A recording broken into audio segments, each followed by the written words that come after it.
आपली आजी केस धुण्यासाठी कोणतेही महागडे शॅम्पू नाही वापरायची. तरीही तिचे केस अगदी छान असायचे.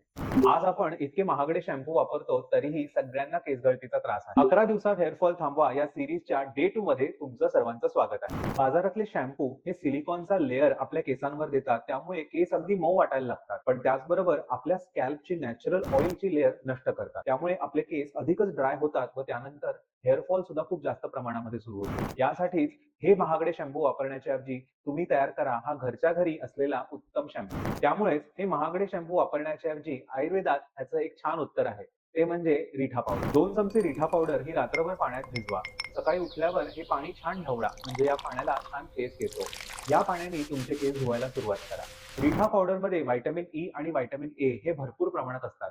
त्यामुळे ते फक्त तुमचे केस धुवत नाहीत, पण केस धुताना तुमच्या केसांना छान पोषणही देतात. 2-3 आठवडे सलग वापरल्यानंतर केस गळती कमी होताना व केसांची चमक इम्प्रूव्ह होताना तुम्हाला जाणवेल. तर तुमच्या बाथरूममध्ये असलेली ही चूक सुधारा व तुम्ही सुद्धा या नैसर्गिक शॅम्पूचा उपयोग लवकर करायला सुरुवात करा. उद्या दिवस 3रा. ज्यांचे केस मुळापासून लूज झालेत व पटापट गळतायत त्यांच्यासाठी एक घरगुती टॉनिक सांगणार आहोत. तर लवकर आम्हाला फॉलो करा आणि ही सीरीज मिस करू नका.